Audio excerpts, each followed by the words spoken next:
Thiruvananthapuram നെയ്യാറ്റിൻകരയിൽ 108 ambulance സേവനം ലഭ്യമാകാത്തതിനെ തുടർന്ന് രോഗി മരിച്ചു. വെള്ളറട സ്വദേശി ആൻസിയാണ് മരിച്ചത്. കടുത്ത പനിയെ തുടർന്ന് വെള്ളറട സാമൂഹികാരോഗ്യ കേന്ദ്രത്തിൽ നിന്ന് ജനറൽ ആശുപത്രിയിലേക്ക് കൊണ്ടുപോകുമ്പോഴാണ് ആംബുലൻസ് സേവനം ലഭിക്കാതിരുന്നത്. കുരിശുമല സ്പെഷ്യൽ ഡ്യൂട്ടി ചൂണ്ടിക്കാട്ടി ആംബുലൻസ് വിട്ടു നൽകിയില്ലെന്നാണ് പരാതി. 108 ആംബുലൻസിനായി 1.5 മണിക്കൂർ കാത്തുനിന്നെന്നും പരാതിയുണ്ട്. ആംബുലൻസ് സേവനം ലഭ്യമല്ല എന്ന് പറയുന്ന ഓഡിയോ സന്ദേശവും പുറത്തുവന്നു. കൂടുതൽ വിവരങ്ങളുമായി രാഹുൽ ജി നാഥ് ചേരുന്നു. Rahul, good morning. നമുക്ക് ആ ശബ്ദം ഒന്ന് ഒരിക്കൽ കൂടി കേൾക്കാം. ഒന്ന് പ്രേക്ഷകരുമായി പങ്കുവച്ച ശേഷം ഞാൻ രാഹുലിലേക്ക് വരാം. ആംബുലൻസിന്റെ കൺട്രോൾ റൂമിൽ നിന്നാണ്. ഒരു ആംബുലൻസ് ആവശ്യപ്പെട്ട് ഓക്കെ സാർ, ദയവായി ഒന്ന് ക്ഷമിക്കാം. നമുക്കിപ്പോൾ അടുത്തായിട്ട് വരുന്ന ആംബുലൻസ് നിലവിൽ ഇപ്പോൾ അവൈലബിൾ അല്ല സാർ. സാറേ, ആംബുലൻസ് ഉണ്ടല്ലോ, ഇപ്പോഴും ഉണ്ടല്ലോ വെള്ളറട. ഞാൻ ഇവിടുത്തെ മെമ്പറാണ്, ബ്ലോക്ക് പഞ്ചായത്ത് മെമ്പറാണ്. സാർ, മേഡം ഏത് വെഹിക്കിളിന്റെ കാര്യമാണ് പറയുന്നത്? 108 ഉണ്ടല്ലോ, ഞങ്ങളുടെ CHC തന്നെ കിടപ്പുണ്ടല്ലോ ഇപ്പോഴും വെള്ളറട. ഒന്ന് ഹോൾഡ് ചെയ്യണം, ഒന്ന് ചെക്ക് ചെയ്തോട്ടെ. നമസ്കാരം മേഡം, 108 ആംബുലൻസിന്റെ കൺട്രോൾ റൂമിൽ നിന്നാണ്. പറയണം സാർ. ഓക്കെ മേഡം, നേരത്തെ ഒരു ആംബുലൻസിന്റെ കാര്യം പറഞ്ഞിട്ടുണ്ടായിരുന്നല്ലോ. ഓക്കെ മേഡം, അതിപ്പോ നിലവിൽ അവർ ഗവൺമെന്റിന്റെ സ്പെഷ്യൽ ഡ്യൂട്ടിയിലാണ് മേഡം. അവരിപ്പോ കുരിശുമലയില് തീർത്ഥാടനം പ്രമാണിച്ച് കുരിശുമലയില് ഇവർക്ക് ഓക്സിജൻ സംവിധാനമൊക്കെ ഉള്ള ആംബുലൻസേ പറ്റുള്ളൂ. ഓക്കെ മേഡം, നമുക്കത് മനസ്സിലാവുന്നുണ്ട്. പക്ഷേ നിലവിൽ ഗവൺമെന്റിന്റെ സ്പെഷ്യൽ റിക്വസ്റ്റ് പ്രകാരമുള്ള സ്പെഷ്യൽ ഡ്യൂട്ടിയിലാണ് ആ വെഹിക്കിള്. അവിടെ ഇങ്ങനെ വെറുതെ ഇട്ടേക്കുന്നതിനേക്കാൾ ഒരു പേഷ്യന്റിനെ കൊണ്ടുപോകാനായിട്ട് വരുന്നതല്ലേ നല്ലത്. നമുക്ക് ഓൾറെഡി സ്പെഷ്യൽ റിക്വസ്റ്റ് തന്ന ഗവൺമെന്റ് ഭാഗത്തു നിന്നുള്ളതാണ്. അതുകൊണ്ട് നമുക്കത് തൊട്ടടുത്ത് വേറെ എവിടെയാ ഉള്ളത്? ഇനി നമുക്ക് നിലവിൽ അടുത്ത് വരുന്നത് പാറശാല ഭാഗത്താണ്. പാറശാല വെഹിക്കിളും വെള്ളറട വെഹിക്കിളുമാണ് നിലവിൽ സ്പെഷ്യൽ ഡ്യൂട്ടി അറ്റൻഡ് ചെയ്യുന്നത്. അത് കഴിഞ്ഞിട്ടോ നെയ്യാറ്റിൻകര ഉണ്ടോ? നേരിട്ട് വെഹിക്കിളൊക്കെ വേറെ കേസിലാണ് മാഡം. അവർ വേറെ ഹോസ്പിറ്റലിൽ പേഷ്യന്റ് ഷിഫ്റ്റിംഗിലാണ് നിലവിൽ. ഇവരെ ഒന്ന് അറേഞ്ച് ചെയ്ത് വിടാൻ അവിടെ വേറെ സാമ്പത്തികമായിട്ടൊന്നും ഉള്ള കക്ഷികളല്ല. അതാണ് 108 വിളിക്കുന്നത്. ഓക്കെ മാഡം, നമുക്കത് മനസ്സിലാവുന്നുണ്ട്. പക്ഷെ ഇപ്പൊ ഇങ്ങനെ ഒരു സാഹചര്യം ആയതുകൊണ്ടാണ് നിലവിൽ ഇപ്പൊ ഇങ്ങനെ ഒരു സാഹചര്യം. ജില്ലക്കകത്ത് ഒരു ആംബുലൻസും ഫ്രീ അല്ല. ഇവിടെ ഒരു മണിക്കൂറിനുള്ളിൽ ഇവിടുത്തെ ഓക്സിജൻ തീരെ ഞങ്ങൾ എന്ത് ചെയ്യണം പേഷ്യന്റിനെ?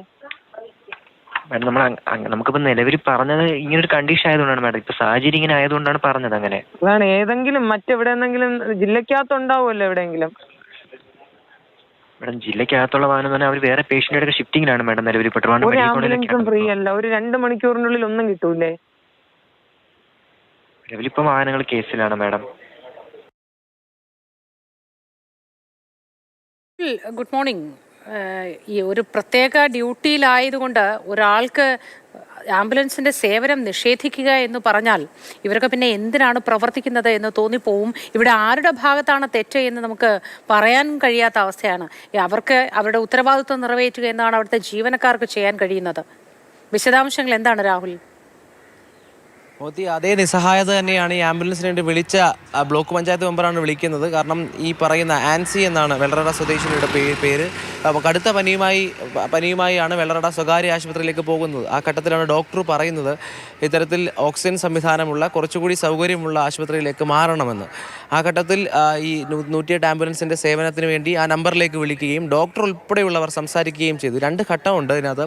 അതായത് അത്തരത്തിൽ ഒരു സ്വകാര്യ ആശുപത്രിയിൽ ഡോക്ടർ പറഞ്ഞതുകൊണ്ടാകാം ആംബുലൻസ് വിട്ടു തരാത്തതെന്ന് കരുതി തൊട്ടപ്പുറത്ത് ഒരു 500 മീറ്റർ വ്യത്യാസത്തുള്ള പ്രാഥമിക ആരോഗ്യ കേന്ദ്രത്തിലേക്ക് മാറുകയും ചെയ്യുന്നുണ്ട് രോഗിയുമായി. അവിടെ നിന്ന് സർക്കാർ ആശുപത്രിയിലെ ഡോക്ടർ ഉൾപ്പെടെ വിളിച്ചു പറഞ്ഞിട്ട് കൂടി ആംബുലൻസ് വിട്ടു നൽകിയില്ല എന്നുള്ളതാണ് ഏറ്റവും പ്രധാനപ്പെട്ട കാര്യം. ഇവിടെ ഈ ബ്ലോക്ക് പഞ്ചായത്ത് മെമ്പർ സൂചിപ്പിക്കുന്ന ആനി എന്നാണ് പേര്.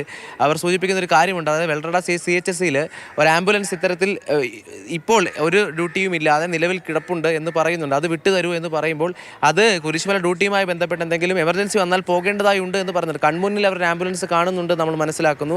അപ്പോൾ അതുപോലെ ലഭിക്കാത്തൊരു ഘട്ടത്തിലേക്ക് എത്തുന്നു എന്നുള്ളതാണ്. ഏതായാലും ഏറ്റവും ഒടുവിൽ ഈ CHSയിൽ നിന്ന് ഒരു ഓക്സിജൻ സിലിണ്ടറുമായി മെഡിക്കൽ കോളേജിലേക്ക് പോകുന്ന വഴി, ജനറൽ ആശുപത്രിയിലേക്ക് പോകുന്ന വഴിയിൽ വെച്ച് അമരവിളയിൽ വെച്ചാണ് മരണം സംഭവിക്കുന്നത്. എന്തായാലും ഇത്തരം സംവിധാനങ്ങൾ 1.5 മണിക്കൂറാണ് ഇവർ കാത്തുനിന്നത്. സംവിധാനങ്ങൾ പിന്തുണയ്ക്കാത്തത് കൊണ്ട് ഇത്തരത്തിൽ പനി മൂലം മരണം സംഭവിക്കുന്ന ഒരു അവസ്ഥയിലേക്ക് എത്തുന്നു എന്ന് പറയുന്നത് തികച്ചും ദാരുണമായൊരു കാര്യമെന്ന് തോന്നുന്നു. ഏതിനാണ് പ്രാധാന്യം കൊടുക്കേണ്ടത് എന്നതനുസരിച്ച് ഒരു പ്രസൻസ് ഓഫ് മൈൻഡ്, ആ ഒരു സാഹചര്യത്തിനനുസരിച്ചുള്ള പെരുമാറ്റം അവരിൽ നിന്ന് ഉണ്ടായില്ല എന്നതാണ്. ഒരു ആംബുലൻസ് ഒരു സേവനത്തിനായി കാത്തുകിടക്കുന്നു. അതേസമയം തന്നെ മറ്റൊരു രോഗി അത്യാസന്ന നിലയിലാണ്. അവർക്ക് ഏറ്റവും പെട്ടെന്ന് സേവനം ആവശ്യമുണ്ടോ എന്ന് പറയുമ്പോൾ ഇതിലേതിനാണ് പ്രാധാന്യം എന്നത് ചിന്തിച്ച് തീരുമാനമെടുക്കാനുള്ള ഒരു ശേഷിയായിരുന്നു ആ സമയത്ത് കാണിക്കേണ്ടിയിരുന്നത്, അല്ലേ? തീർച്ചയായും അങ്ങനെ തന്നെയാണ്. കാരണം ഇതിൽ 3 ഓഡിയോ ക്ലിപ്പുകളാണ് അയച്ചത്. പലരും വിളിച്ചു എന്നാണ് പറഞ്ഞത്. ഡോക്ടർമാർ വിളിക്കുന്നു, ഒപ്പം ഈ പഞ്ചായത്ത് വാർഡ് മെമ്പർ വിളിക്കുന്നു. വിളിക്കുമ്പോഴൊക്കെ ഇതൊരു ടോൾ ഫ്രീ നമ്പർ ആയതുകൊണ്ടും സേവനം ഉപയോഗിക്കുന്നവർ വിളിക്കുന്ന നമ്പർ ആയതുകൊണ്ടും പലതവണ പലരാണ് എടുക്കുന്നത്.